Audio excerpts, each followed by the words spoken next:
साथियों, भारत में लोकतंत्र की अवधारणा उतनी ही प्राचीन है जितना प्राचीन ये राष्ट्र है, जितनी प्राचीन हमारी संस्कृति है। हजारों वर्ष पूर्व हमारे वेदों में कहा गया है, त्वाम विशो वृणताम, त्वाम विशो वृणताम राज्याय त्वाम मिमाहा प्रदिशः पंचदेवी। अर्थात राजा को सभी प्रजा मिलकर स्वयं चुने और विद्वानों की समितियां उसका निर्वाचन करें। ये वेद में कहा गया है, हजारों साल पूरे ग्रंथ में कहा गया है। आज भी हमारे संविधान में सांसदों, विधायकों का चयन, मुख्यमंत्री, प्रधानमंत्री, राष्ट्रपति का चयन इसी लोकतांत्रिक मूल्य पर टिका हुआ है। एक विचार के रूप में हमारे यहां लोकतंत्र इसलिए हजारों वर्षों से जीवित है क्योंकि भारत लोकतंत्र को समता और समानता का माध्यम मानता है।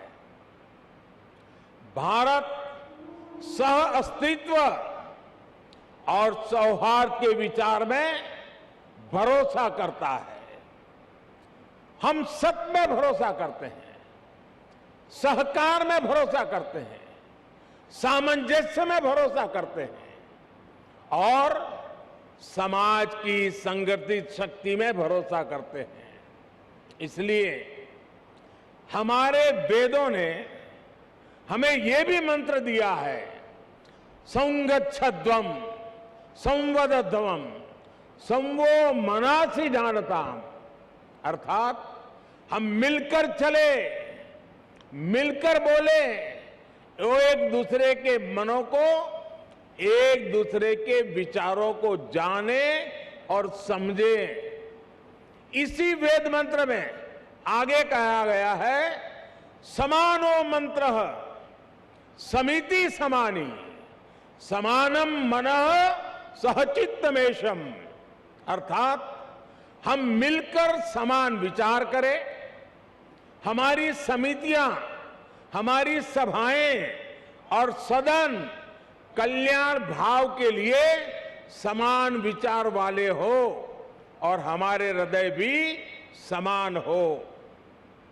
हृदय से लोकतंत्र को स्वीकार करने की ऐसी विराट भावना एक राष्ट्र के रूप में भारत ही प्रस्तुत कर रहा है।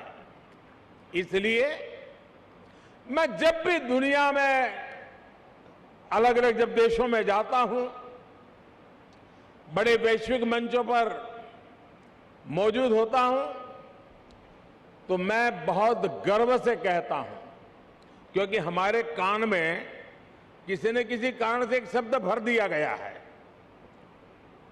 हमारी मन की रचना को एक जगह पे स्थगित कर दिया गया है।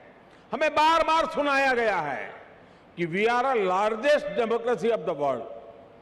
हम दुनिया की सबसे बड़े लोकतंत्र है और हम भी उसी को स्वीकार कर लिया है बार बार सुनने के कारण। मैं आज भी दुनिया के मंच पर जब भी जाता हूं, बड़े गर्व से कहता हूं कि विश्व में लोकतंत्र की जननी ये भारत है। भारत मदर ऑफ डेमोक्रेसी है और हमने भी, और बिहार वासियों ने तो खास, दुनिया में डंका बजाते रहना चाहिए कि we are a mother of democracy. और बिहार की गौरवशाली विरासत, पाली में मौजूद ऐतिहासिक दस्तावेज भी इसके जीवंत प्रमाण है। बिहार के इस वैभव को न कोई मिटा सकता है, न कोई छिपा सकता है। इस ऐतिहासिक इमारत ने बिहार की इस लोकतांत्रिक विरासत को 100 वर्ष तक मजबूत किया है। इसलिए मैं समझता हूं कि आज ये इमारत भी हम सभी के नमन की हकदार है।